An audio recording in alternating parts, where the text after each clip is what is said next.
Hi there and welcome to the Retail Week, where we take a look back at one of the biggest stories from the last 7 days. My name is Hugh Radiev, a reporter here, and I'm joined by Luke Tugby, who's our deputy editor, and Grace Bowden, who's head of content. Today we're going to be talking about the long-awaited, opening of the new Flannels flagship store in London's Oxford Street. Now, obviously the Sports Direct Group has been going through quite an interesting time at the moment, but I thought we might start, Luke, with you, who was lucky enough to be there at the sort of media launch last night. Well, what were some of your initial thoughts? Lucky's one word for it, yeah. Lucky boy. It was interesting. It's a good store, don't get me wrong, it's decent, but when you've invested over 10 million quid in it and it's been delayed for months and months and months, maybe I went into it with too high an expectation, but it's a decent store. They talked a lot about this Italian marble flooring that they had put in, but it feels a bit disjointed. It's quite a hodgepodge between that and then Persian rugs around where the men's trainers are and things like that. It feels like quite a disjointed offer, I think. It's very upmarket, obviously, the likes of Burberry, Stone Island, Gucci, you name them, they're in there. So that's clearly the direction of travel that Flannels is in, but in terms of an actual store, I think the one in Thurrock in Essex is actually a better store, a better experience, easier on the... It's very loud. It's so loud. The store? Yeah. The Oxford Street one? Yeah. Echoey? Or Oh no, as in just too much... Sort of a pastiche. Too much colour, too much going on, and it's just... if you're... loud. Yeah, if you are that... I don't have that kind of money. Maybe that's what you like if you are that sort of shopper going in and wanting to buy a 37 grand Rolex or a £700 pair of D&G trainers. I don't know, but when you've got that bang opposite a Sports Direct, it's quite a polarising experience, I found. Yeah, the location's interesting, isn't it? Because it's nearer to it's Tottenham Court Road end, isn't it, rather than the west side of things.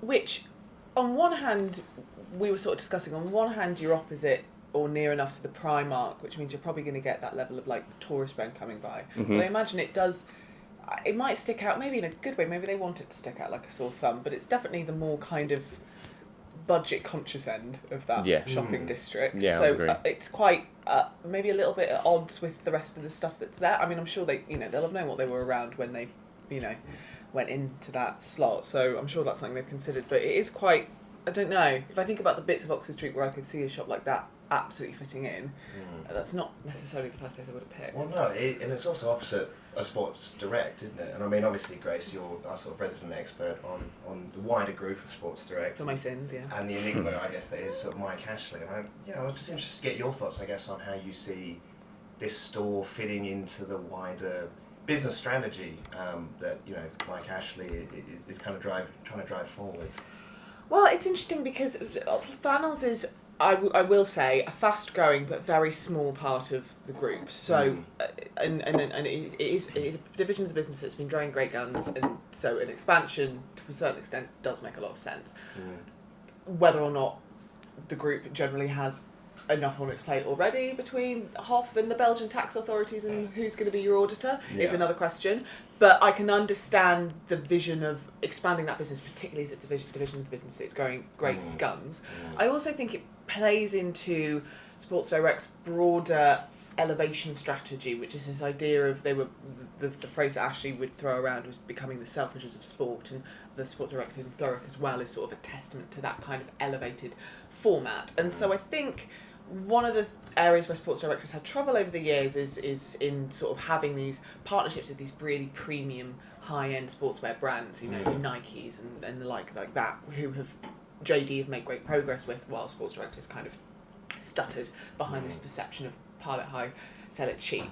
And so I do think Flannels could be a little bit of a sort of a testament to the type of brand experience that this business is able to offer, and a bit of a statement of intent of, yes, that's what we're doing, that's what's happening with Sports Direct, there's a big job to do there. House of Fraser, let's not even go into it. House of Fraser. But look what we can do, and a bit of a sort of a visual example of what the business is capable of.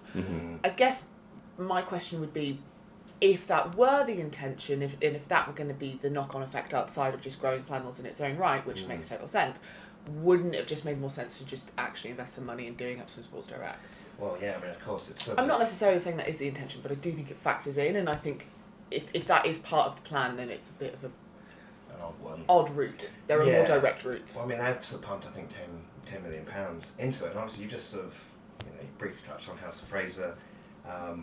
Yeah, I guess this is for both of you. I mean, it's now the right time for the wider group to sort of be hanging its hat, I guess, on a brand new state-of-the-art flagship when, House of Fraser is sort of atrophying on the vine.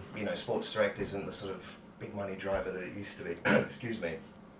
Yeah, I mean, I guess the question is, where, again, does it sit in the wider plan? Does Mike actually have a plan, or is this just a bit of a exorbitant, flashy show to try and convince people that everything's going all right when it's not? I think it's a plan that's still coming together. I mean, when we were at their results a month or so back, I mean, they referred to House of Fraser as Frasers. It wasn't House of Fraser anymore, and Michael Murray had to keep prompting himself House of Fraser as opposed to Frasers. But what he did say was that it will take a while, but I think the Flannels and the Frasers strategies will slowly come together. So where that leaves House of Fraser as we know it now, I think ultimately they want it to be a completely different business, a completely different proposition, stocking completely different brands. But that is going to take a lot of time and a lot of investment. So I think the way Sports Direct are probably looking at it is, we've already got a model there for Flannels. We've got a client base in terms of suppliers. We've got a customer base in terms of affluent people that want to come and shop with us. Let's make sure we're growing that in areas where we can, and then we'll slowly bring Frasers, as they want it to be known, on board and into that same strategy, which you would assume means the same leadership team with Michael Murray bringing what's worked in Flannels across to Frasers. But who knows how much time and money that is going to take, because Mike Ashley himself has said that the problems at Hoff are terminal. So to come back to what you were saying, could that 10 million quid have maybe gone into its Oxford Street store as opposed to a new Flannels?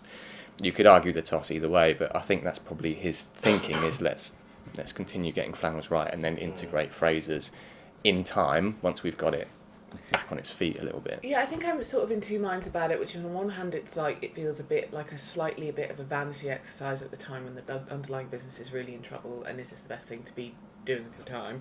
On the other hand, I feel like, one of the things that we often sort of perhaps criticise leaders for is not having vision and purely sticking to the knitting and actually doing that at the cost of tomorrow. So to a certain extent, as Luke says, I really do think you could argue it both ways. I don't inherently think that ploughing that money into Flannels and unveiling it and having that be a real statement of intent of your business and what it is capable of is a bad thing. If it was another business, I'd be saying, aren't you worried about alienating your shareholders? Does this vision, doesn't this smack of sort of frivolity at a time when your business is in crisis? But I don't think Mike actually cares about that. So to a certain extent, what I would say might have been foolhardy for one business leader is business as usual for him. So I kind of do, part of me quite admires them for investing in the bit of the business and actually putting their money where their mouth is, the bit of the business that is actually working. Doesn't change the fact that it's a much, much smaller part of the business than something like Sports Direct is. And the amount of time that we've been talking about the selfishness of sport and what we're actually seeing are at this point two very, very, very different things. And yes, it's going to take time, but I would have expected more progress by now than there's actually been. So a distraction perhaps, but potentially a worthwhile one, I would say so, yeah. Oh, interesting. Well, I think we'll leave it there for now, shall we? Well, we're always keen to hear what you guys have to think, so please leave a comment below. And do join us next week, when I think we'll be looking at one of either Morrison's or John Lewis's financial updates. So for now, thanks and bye.